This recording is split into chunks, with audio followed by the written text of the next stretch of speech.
I do believe that the vast majority of us know that we have so much more in common than what separates us, and we don't want this kind of approach that is just constantly trying to divide us, and especially by race. Everything that she believed 3 years ago and 4 years ago is out the window. She's going to my philosophy now. In fact, I was going to send her a MAGA hat.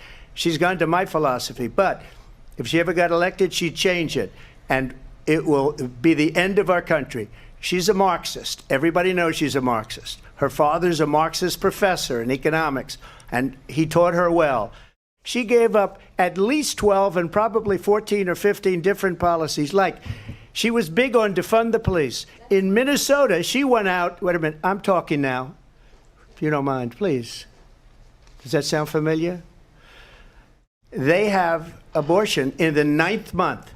They even have, and you can look at the governor of West Virginia, the previous governor of West Virginia, not the current governor, who's doing an excellent job, but the governor before, he said the baby will be born and we will decide what to do with the baby. In other words, we'll execute the baby. There is no state in this country where it is legal to kill a baby after it's born. Donald Trump hand-selected 3 members of the United States Supreme Court with the intention that they would undo the protections of Roe v. Wade. And they did exactly as he intended. And now in over 20 states, there are Trump abortion bans, which make it criminal for a doctor or nurse to provide health care. In one state, it provides prison for life.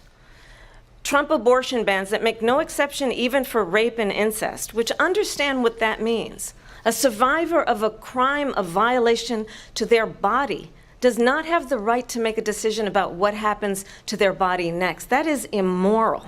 And I pledge to you, when Congress passes a bill to put back in place the protections of Roe v. Wade, as President of the United States, I will proudly sign it into law. But understand, if Donald Trump were to be reelected, he will sign a national abortion ban. It's a lie.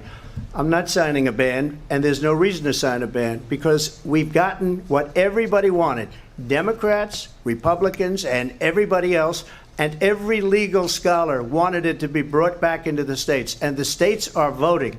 And it may take a little time, but for 52 years, this issue has torn our country apart, and they've wanted it back in the states. And I did something that nobody thought was possible.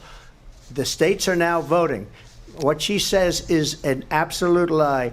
And as far as the abortion ban, no, I'm not in favor of abortion ban, but it doesn't matter because this issue has now been taken over by the states. Would you support any restrictions on a woman's right to an abortion? I absolutely support reinstating the protections of Roe v. Wade.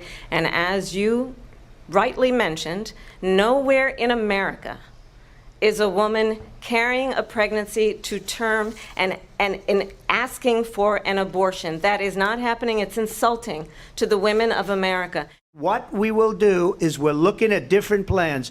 If we can come up with a plan that's going to cost our people, our population, less money and be better health care than Obamacare, then I would absolutely do it. But until then, I'd run it as good as it can be run. So just a yes or no, you still do not have a plan? I have concepts of a plan. I'm not president right now.